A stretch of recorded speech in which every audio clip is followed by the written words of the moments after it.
Hi hello the magic of music എന്ന എൻ്റെ ചാനലിലേക്ക് എല്ലാവർക്കും സ്വാഗതം. രാവിലെ ഞാൻ നിങ്ങളുടെ അടുത്ത് വന്നേക്കാണ്. കുറച്ച് നേരം സംസാരിക്കാമെന്ന് വിചാരിച്ചു.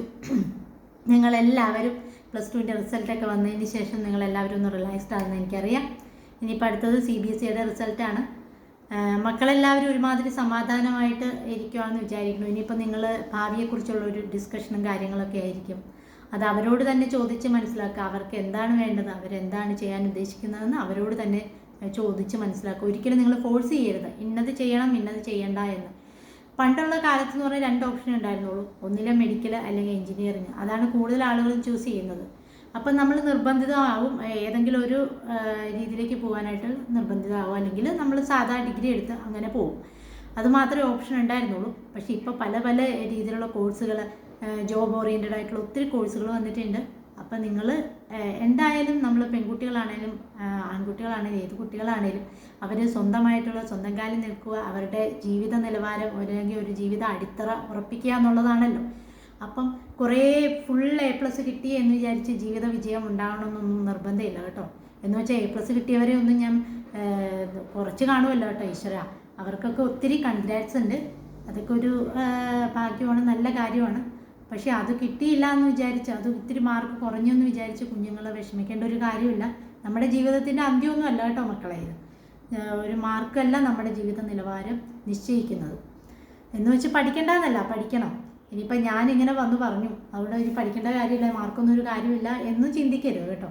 മാർക്ക് അത്യാവശ്യം തന്നെയാണ്. പക്ഷേ അത് മാത്രമാണ് നമ്മുടെ ജീവിതത്തെ നിയന്ത്രിക്കണമെന്ന് ഒരിക്കലും വിചാരിക്കരുത്.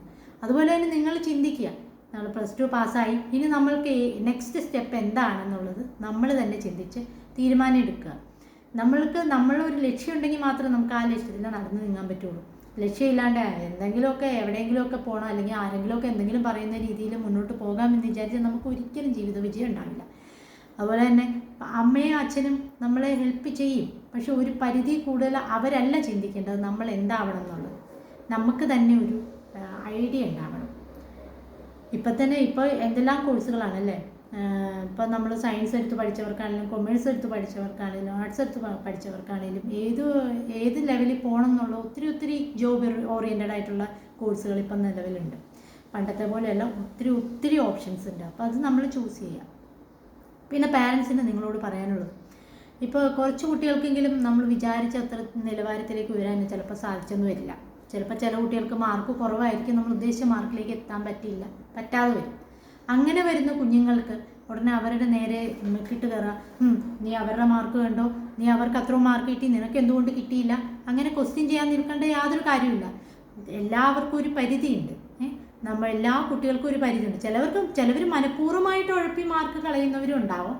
പക്ഷേ നമ്മൾ എത്ര കഷ്ടപ്പെട്ട് പഠിച്ചിട്ടും ആ ഒരു പരിധിക്കുള്ള മാർക്ക് കിട്ടുന്നില്ല എന്നുണ്ടെങ്കിൽ അത് അവരുടെ ഒരു നിലവാരമാണ്.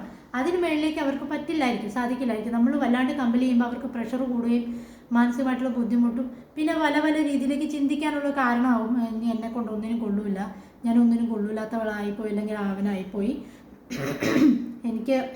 ഞാൻ പാരൻസിൻ്റെ ഒരു ബാധ്യതയാണെന്നൊക്കെ ഉള്ളൊരു ചിന്താഗതി അവർക്കുണ്ടാവും. ഒരിക്കലും അതുകൊണ്ട് അവരെ വഴക്ക് പറയാനൊന്നും പാടില്ല കേട്ടോ. അവരെ പറഞ്ഞ് മനസ്സിലാക്കുക അവരുടെ ലക്ഷ്യം എന്താണ്, അല്ല അവർക്ക് ഏത് റൂട്ടിൽ പോകാനാണ് ഇനി അവരുടെ തീരുമാനം എന്ന് ചോദിച്ച് മനസ്സിലാക്കുക. എന്നിട്ട് മാക്സിമം അവരുടെ കൂടെ നിൽക്കുക. ഇപ്പോൾ ഉള്ള പ്രൊഫഷണൽ കോഴ്സിനൊക്കെ എൻ്റെ അറിവ് വെച്ചിട്ട് വലിയ മാർക്ക് അല്ല അവിടുത്തെ ഒരു മാനദണ്ഡം എന്ന് പറയുന്നത്, നമ്മുടെ കഴിവ് തന്നെയാണ് കേട്ടോ. അപ്പോൾ അതുകൊണ്ട് നിങ്ങൾ അതിൻ്റെ പേരിൽ വിഷമിക്കേണ്ട യാതൊരു കാര്യമില്ല.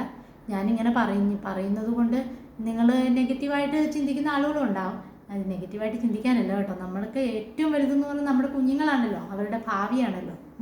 അവരെ മാനസികമായിട്ട് തകർത്തുകൊണ്ടാവരുത് അവരുടെ ഭാവി കെട്ടിപ്പടുക്കാനായിട്ട് നമ്മൾ കൂടെ നിൽക്കേണ്ടത്. അവർക്ക് സമാധാനവും സന്തോഷവും കൊടുത്തുകൊണ്ടായിരിക്കണം, അവരുടെ കൂടെ നിന്നുകൊണ്ടായിരിക്കണം, അവരെ സപ്പോർട്ട് ചെയ്തുകൊണ്ടായിരിക്കണം. പിന്നെ എല്ലാം ഒരു ദൈവാനുഗ്രഹവും കൂടെയാണ്. താമ്പാതി ദൈവം പാതി എന്ന് പറഞ്ഞ് കേട്ടിട്ടില്ലേ. നമ്മൾ നന്നായിട്ട് ഹാർഡ് വർക്ക് ചെയ്യുക, അതിൻ്റെ ഫലം ഈശ്വരൻ തരുന്ന. അതാണ് എൻ്റെ ഒരു വിശ്വാസം കേട്ടോ. നിങ്ങളുടെ വിശ്വാസം എന്താണെന്ന് എനിക്കറിയില്ല. നിങ്ങളുടെ വിശ്വാസം എന്താണെങ്കിലും നിങ്ങൾക്ക് താഴെ കമൻറ്റ് ചെയ്യാം. അപ്പം എന്തായാലും എല്ലാവരും നല്ല രീതിയിലൊക്കെ ചിന്തിച്ച് ആലോചിച്ച് ഏത് വഴിയെ പോകണം, ഏത് കരിയർ ചൂസ് ചെയ്യണം എന്നുള്ളത് നിങ്ങളുടെ തന്നെ ഒരു ചോയ്സാണ്. അപ്പോൾ നിങ്ങൾ ആലോചിച്ച് ചിന്തിച്ച് തീരുമാനം എടുക്കുക. അപ്പോൾ എല്ലാവരെയും ഈശ്വരൻ അനുഗ്രഹിക്കട്ടെ. നല്ല കരിയറൊക്കെ എടുത്ത് നല്ല കരിയറുമായിട്ട് നല്ല രീതിയിൽ മുന്നോട്ട് പോകാനായിട്ട് നിങ്ങൾക്ക് സാധിക്കട്ടെ. നല്ല ജോബൊക്കെ കിട്ടട്ടെ. എല്ലാവർക്കും നന്മ ഉണ്ടാവട്ടെ.